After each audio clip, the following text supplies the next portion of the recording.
que lo quieren despedir, que pasan por día, allí por el féretro, un féretro como habíamos comentado anteriormente, sencillo, ya no es el triple féretro, sino uno solo de madera, como lo pidió, hemos simplificado todo, dijo Francisco en su momento, y bueno, quiere ser enterrado en la Basílica de Santa María la Mayor, porque era muy devoto de la Virgen de la Salud, que él siempre acudía a rezar antes de cualquier viaje o de cualquier encuentro cónclave que él tenía allí en el Vaticano. Cónclave, con llave significa, ¿no?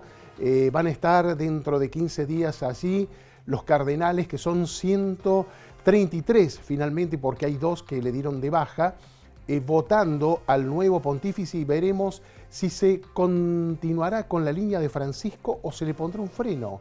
Claro, la disyuntiva los conservadores y los progresistas. Exacto. Es como que se reedita y hay expectativas por parte de los dos lados. Decías que permanece abierto ahora, porque cerraban a las 20 en principio, Exacto. ¿no? Y tuvieron que dejar abierto por la cantidad de gente que en su momento empezó a aplaudir, Exacto. a ver corridas, porque era ¿Viste mucha las corridas espera. Impresionantes? Muy a lo argentino eso de las corridas, ¿no?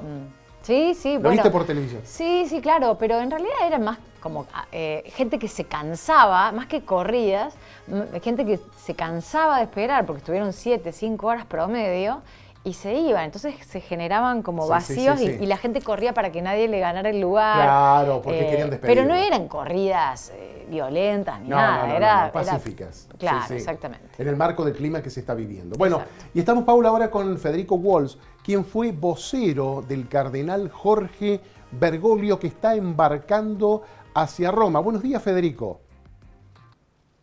¿Qué tal? Buen día, qué gusto saludarlos. ¿Cómo están? Muy bien, bueno, Federico, estás embarcando hacia Roma, vas a los funerales, ¿no?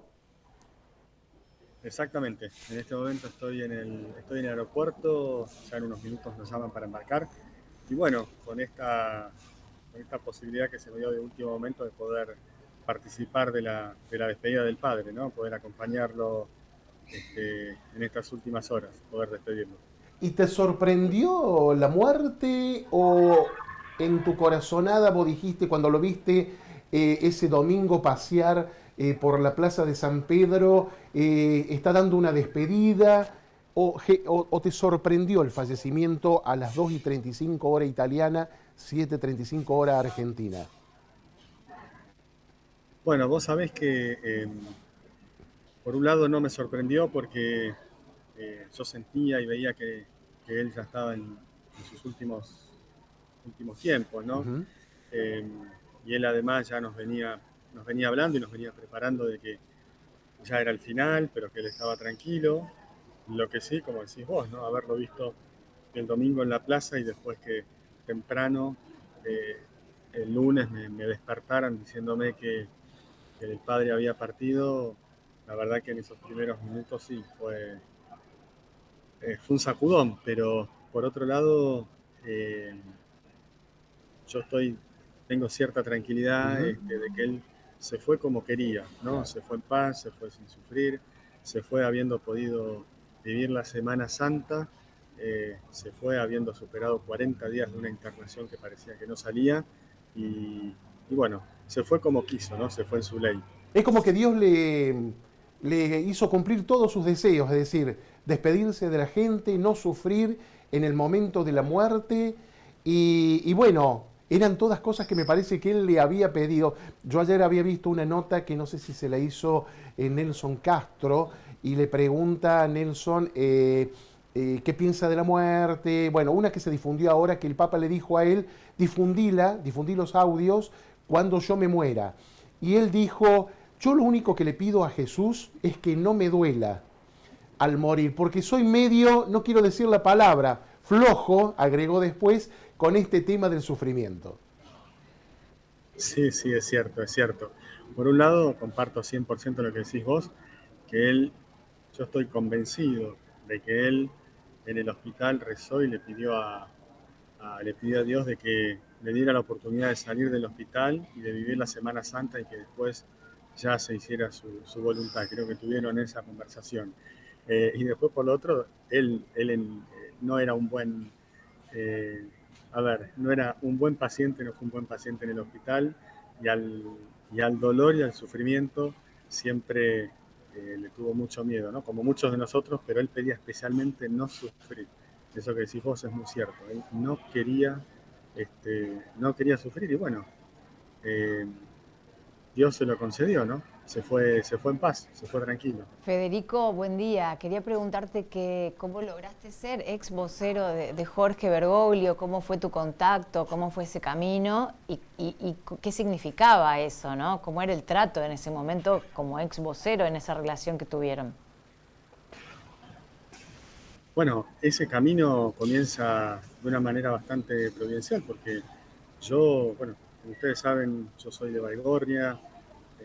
Después, cuando llegó la época de la universidad, me fui a estudiar a Buenos Aires y al año y medio de recibirme estaban buscando a alguien para la oficina de prensa del arzobispado y es un amigo sacerdote el que me convoca. Yo estaba buscando también un trabajo más estable y aunque yo no venía del mundo de la comunicación, finalmente me convencieron de que aceptara y, y empezamos allá por principios del 2007 a empecé a trabajar con Bergoglio, ¿no? Con el cardenal Bergoglio, que no conocía, porque bueno, la verdad que yo tampoco tenía una participación en la vida de iglesia, más allá de ir algún domingo a misa. Y con el paso del tiempo, esa relación con mi jefe termina siendo la de relación con un padre, ¿no? Alguien que me acompañó, aconsejó, pero no solo a mí, sino ese vínculo con mi familia también. Él fue muy cercano con mi esposa, con mis hijos, estuvo en los momentos difíciles. Y, y desde aquel día que me dijo nos vemos a la vuelta y se terminó quedando en Roma en aquel marzo del 2013, pudimos seguir en contacto, encontrándonos en Roma, en Paraguay, en Chile, escribiéndonos también. Así que la verdad que fue una experiencia inolvidable. Federico, ahí te está sonando, no te estarán llamando del Vaticano. Federico, Perdón. no, te quería preguntar, ¿qué nos deja Francisco? ¿No? La pregunta que le hacemos a todos. Vos que lo conociste tan de cerca, desde que arrancaban temprano a la mañana hasta que terminaban tarde a la noche, ¿cuál es el legado? Ahí habló un cardenal que no me acuerdo en este momento el apellido, que dijo, fue muy coherente con lo que pensaba, su accionar, su trayectoria como papa. Buena pregunta, Marcelo. Yo creo que eh, nos deja eso, nos deja su personalidad, nos deja ese ejemplo de haber seguido siendo el mismo a pesar de estar en unos lugares, en un lugar de poder, siendo el Papa, siendo un jefe de Estado. Nunca se le subió, digamos así, el poder a la cabeza. Siguió siendo el mismo hombre sencillo, austero, siguió siendo coherente con todo lo que había predicado. Creo que ese es el principal legado que nos deja, ¿no? Por un lado, que a pesar de donde estemos, que a pesar de lo que nos pase, que sigamos siendo los mismos con la gente que tenemos cerca y a nuestro alrededor. Y por otro lado, eh, el gran ejemplo que nos dio fue el de no olvidarnos de los pobres, de los excluidos, de los que están lejos, de los que sufren, ¿no? Muchas veces nosotros en nuestra vida diaria nos olvidamos del que nos está pidiendo algo para comer en la calle, del abuelo que no tiene para comprarse o al que vemos pidiéndonos algo.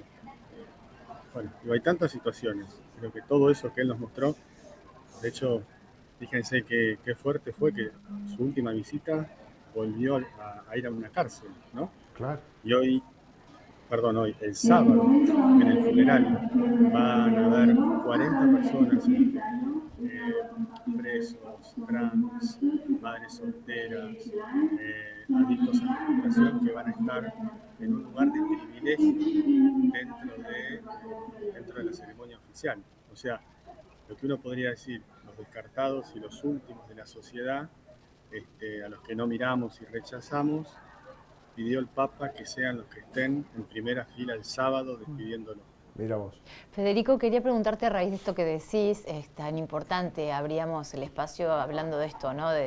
de lo que todo el mundo está hablando, que es de nuevo la disputa entre los conservadores y los progresistas. Y si bien analizaban, Francisco no fue un revolucionario, sino fue un reformista, abrió la puerta de la iglesia, de esos herrajes arrumbrados, a estos sectores que vos describís. ¿Cuál es tu corazonada? Él fue preparando, ¿no?, un equipo que lo podía llegar a suceder, pero el cónclave es realmente indescifrable y como así no esperábamos, o fue muy sorpresivo en la designación de Bergoglio. ¿Qué pensás que puede llegar a pasar ahora? ¿Cuál es la tendencia? ¿O cuál es tu favorito o tus favoritos dentro de lo que es el legado de Francisco?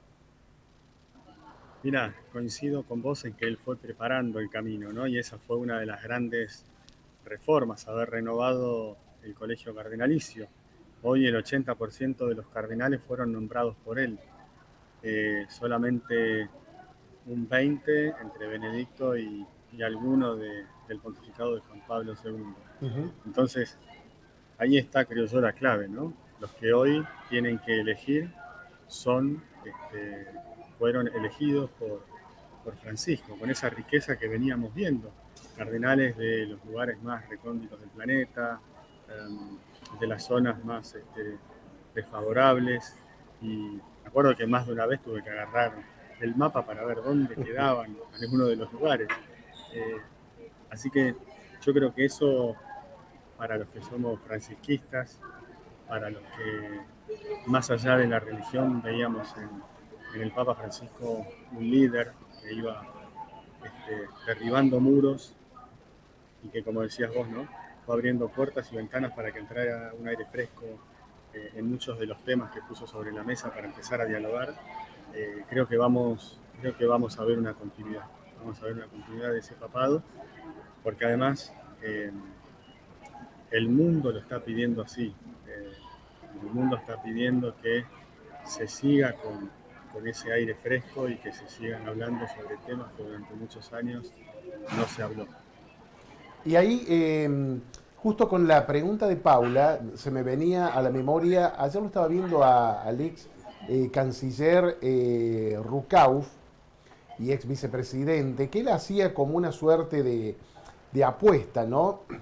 Él decía que el favorito de todos los papables era Parolin, ¿no? El secretario de Estado, es la opinión de Rukauf. Y después le preguntaban, y tenía 4 nombres más, pero no los quería decir porque los quería reservar para el programa televisivo de Johnny Viale. Pero le preguntaron sobre el Papa Negro y la profecía de Nostradamus. Y Rukauf dijo, teniendo en cuenta la profecía, si dicen que el Papa Negro va a ser el último y viene el fin del mundo, no creo que voten a un Papa Negro. Esta es un pensamiento mundano, ¿no? Pero bueno, lo quería compartir contigo. Bueno, mira, Marcelo, la verdad que en la jerga vaticana el que entra papa sale cardenal, ¿no? Sí, sí. En esto de quiénes tienen más chances. Es cierto que el cardenal Parolin es un hombre de la curia romana, moderado entre los distintos sectores, un hombre de la diplomacia también, que con sus 70 años puede ser, es visto, ¿no?, como alguien que puede llevar adelante alguna especie de papado justamente más, ¿cómo te diría?, más que vaya por el centro, ¿no?, por el medio del camino, o más tranquilo, diría no tanto en el hagan lío, pero es cierto, está también el cardenal Matteo Zuppi, arzobispo de Bolonia, suena de vuelta el filipino Tagle, algunos de los cardenales de África, incluso el canadiense Marc Ouellet, pero bueno, va a haber que esperar porque la verdad que, como te decía al comienzo, ¿no?, el que entra papa sale cardenal. Sale cardenal. ¿Y qué es esto, si no nos lo podéis explicar, de la acción del Espíritu Santo, ¿no?, que es muy litúrgico, es una cuestión de creencia, de fe, porque si fuera a lo mejor tan así como lo estamos contando, que este tiene más experiencia, más años, saldrían las cosas más humanamente, pero resulta que por ahí hay sorpresas, y esas sorpresas dicen que son por la intervención del Espíritu Santo. Y me viene a la memoria lo que Humes le dijo a Francisco antes de que fuera ya finalmente votado: quédate tranquilo que así actúa el Espíritu Santo. Francisco sentía una gran serenidad en ese momento. ¿Y cómo lo podemos explicar a esto del Espíritu Santo que por ahí no se cree mucho? No, esto del Espíritu no, son las roscas vaticanas. ¿Cómo lo podemos explicar? No, claro, para nosotros los católicos, cuando los cardenales, esos 133 cardenales que vos mencionabas al comienzo, Marcelo, entren a la Capilla Sixtina, le cierren la puerta y le pongan llave a ese cónclave, la oración y la espiritualidad tiene una parte muy importante, ¿no? Porque sobre las manos de esos 133 cardenales está el futuro de la Iglesia, el futuro de 1.300 millones de católicos y la elección de un jefe de Estado también. Entonces, en esa oración le piden al Espíritu Santo que los ilumine y que también el Espíritu Santo les dé la capacidad de poder discernir, ¿no? Claro, De poder separar, de poder eh, ver, de poder ver cuál es el mejor candidato, dejando de lado eh, lo personal, ¿no? Dejando de lado si hubo alguna discusión con alguno, algo que no te gustó o alguna preferencia, dejando de lado lo personal y pensando en el bien de la Iglesia, ¿no? Es ahí donde se le pide al Espíritu Santo esa claridad, porque también es cierto, como decía vos, Marcelo, que una vez que los cardenales eligen a uno, ese uno tiene que decir si acepta o no, claro, está preparado o no claro. para asumir semejante desafío, para asumir semejante elección. Yo imagino que no debe ser fácil, ¿no? Que le digan: Marcelo, aceptás ser y dejar atrás esta parte de tu vida y de ahora en adelante otro nombre, otro lugar. Todas estas responsabilidades debe ser muy fuerte, ¿no? En ese momento. Y sí, comparto. Salir de esa zona de confort, ¿no? En la que todos estamos para aceptar un nuevo desafío debe ser una cuestión difícil, ¿no? ¿Qué mensaje nos das respecto? Porque, viste, ahí también hay tristeza, hay dolor. La muerte siempre nos llama a esos sentimientos, o esos sentimientos vienen cuando se nos muere una persona querida, una persona a la que apreciamos. ¿Cuál sería tu palabra, ya que viviste de cerca, el tema de cómo la iglesia también procesa esta cuestión de la muerte, ¿no? Bueno, muy interesante la pregunta. La verdad que sí. Bueno, para los que profesamos una fe como la católica, la muerte no deja de ser eh, un momento triste, un momento doloroso, un momento de partida y de extrañar al que ya no está, pero también nosotros creemos que esto es un camino, ¿no? Que estamos de paso, también en otras confesiones, pero desde el catolicismo creemos que estamos de paso y que es el paso a la vida eterna. Entonces, con esa esperanza, Claro. ¿no? La esperanza de que del otro lado, como se dice, o más allá, eh, bueno, nos encontramos con todos nuestros seres queridos. Me acuerdo, vos mencionabas la entrevista que se dio a conocer. Bueno, el Papa justamente él decía: no le tengo miedo a la muerte porque es esa luz, es esa felicidad de encontrarnos con los que queremos. Bueno, Federico, te deseamos un buen viaje, una buena estadía allí en Roma. Y bueno, vos has sido una persona muy cercana a Bergoglio. Te llevas en tu corazón las enseñanzas que no han sido muy distintas a las que Bergoglio como papa le transmitió a la feligresía mundial, y que representan una riqueza muy grande espiritual que te va a ayudar, ¿no es cierto?, en tu camino, en tu desandar, para tu vida, tu familia, y también para compartirla, ¿no? Porque de esto se trata también el Evangelio, de compartir aquellos dones que tenemos para con los demás. Absolutamente, absolutamente, así es, así es. Así que bueno, gracias, les agradezco por esta posibilidad de poder compartir con ustedes esta mesa y bueno, los dejo que ya están llamando para Sí, el para embarque. embarcar. Seguramente desde Roma saldremos desde ahí también. Muy bien, muchas gracias Federico. Federico Walsh, ex vocero. Y ahora